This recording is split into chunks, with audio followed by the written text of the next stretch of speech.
Welcome to Indiana Diecast Racing, home of the Tricky Triangle and just above mediocre diecast racing. This is round 1 of the Sock Hop Slam, a tournament dedicated to the American cars and trucks of the 1950s. Today we've got groups 5 and 6.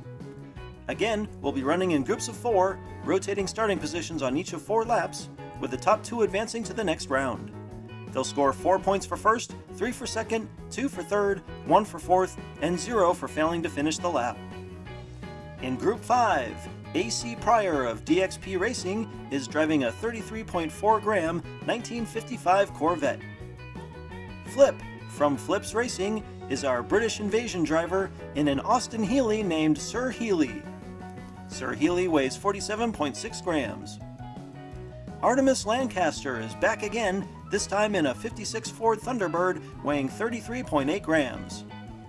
And finally, driving the number 25, 31.6 gram 55 Chevy named Backseat Bingo is Griffin Cross. AC and Flip get the early advantage.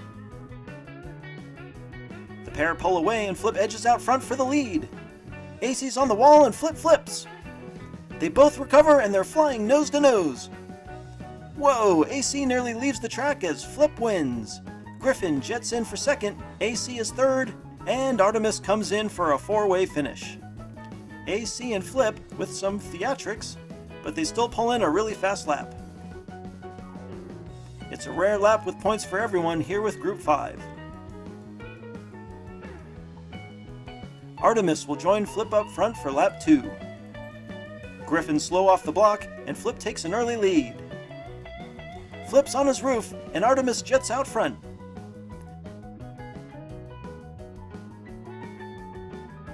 Artemis slides, and Griffin's charging hard. They collide, and Griffin snags the lead. It's Griffin and Artemis. Flip is stopped behind the billboard, and AC is blocked behind him. Flip snagged the wall and rolls in turn 2. Artemis lost control several times, allowing Griffin to catch him, and apparently Chevys are better than Fords in reverse. Griffin takes a strong 3-point lead after lap 2 claims a couple of DNFs. We get a rematch right away with Griffin and Artemis on the front row. Griffin and Flip get a great jump. Griff gets turned and now Flip is sideways. The billboard comes down and Griffin takes off. Way out front, Griffin wins lap 3. AC Pryor finally makes a statement. Artemis is third. And Flip is on his roof again. Flip gets turned trying to make the pass and ends up bringing down the billboard on top of Group 6. Griffin Cross clinches Group 5, and only 2 points separate the remaining 3 drivers. Griffin appropriately has the pole, with AC also up front. Wow, AC wins the race to turn 1 and gets in front. This time Flip makes the pass on Griffin. He gives AC a tap, but it's AC Pryor, Flip, Griffin, and finally Artemis.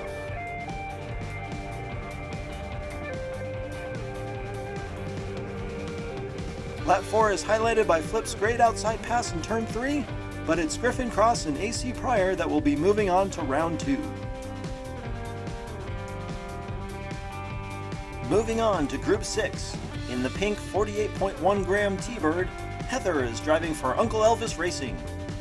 From Arlo Racing, Arlo himself is driving Shockwave, a 57 T-Bird weighing 47.4 grams and looking more than a little evil. Vertner from Poverty Hollow Diecast Racing is in Root Beer Float, a 53 Corvette weighing 46.1 grams. And in a car you can't possibly miss, Dribbly Bob is driving Knuckle Sandwich Shiner, a 49.7 gram lead sled. The T-Birds of Heather and Arlo lead on lap 1. Arlo gets a push from Bob and takes the lead. Arlo's on the wall, but he recovers without losing speed. All 4 cars are flying to the finish, and it's Arlo, Heather, Bob, and Vertner. and they knock down my cone in turn 1. A smooth first lap, and the scores don't show how close this one actually was. Wertner gets up front with Arlo for lap 2. A tight group into turn 1, and Arlo again gains the lead. Wertner's on the wall and he flips.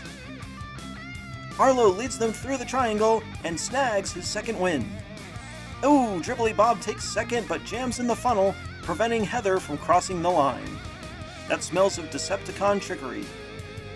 And there's Wertner on his roof up by Group 7. Looks like he got a little sideways and drove up onto the wall, unable to recover before hitting turn 3. Sure enough, Arlo was sitting just inside the tunnel, stopping Bob and preventing him from clearing the funnel. Some interesting tactics have put Arlo 3 points ahead of second place Dribbly Bob. Heather's still very much in this, but Wertner's going to need 2 strong finishes on laps 3 and 4. Wertner gets his shot, starting from the pole alongside Dribbly Bob. Bob is fastest, but Wertner's right on his tail. Bob can't make any space, but Wertner spins and Bob takes the win. Wertner is second. It looks like Heather has gone vertical in the final turn.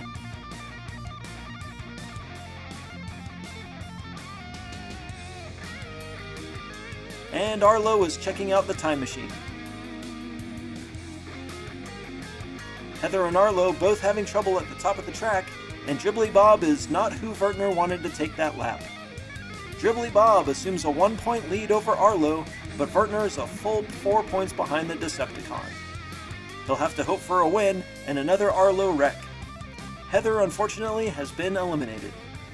Wertner will battle Arlo from the back row. Dribbly Bob with another fast start, and Wertner's left in the back. Heather tries to pass and can't make it stick. They're in line through the triangle, and Bob wins, followed by Heather, Arlo, and Wertner. Bob takes the lead, then goes vertical through turn 2, deftly swinging around to maintain the lead. Watch out, folks, he's going to be a force in this tournament. Dribbly Bob wins with the most points yet seen in the tournament, and Arlo finishes with a strong second. Be sure to check out Redline Derby's Summer Pro-Am. This tournament pairs up Diecast rookies and veterans for a 4-track marathon. Beginning this May, find more details on redlinederby.com. Congratulations to Griffin, AC Pryor, Dribbly Bob, and Arlo on surviving the first round. Round 2 is going to be epic, 6 months from now. This has been Jim D for Indiana Diecast Racing. Be sure to check in next time for more slightly above mediocre diecast racing when we see Round 1, Groups 7 and 8 of the Sock Hop Slam.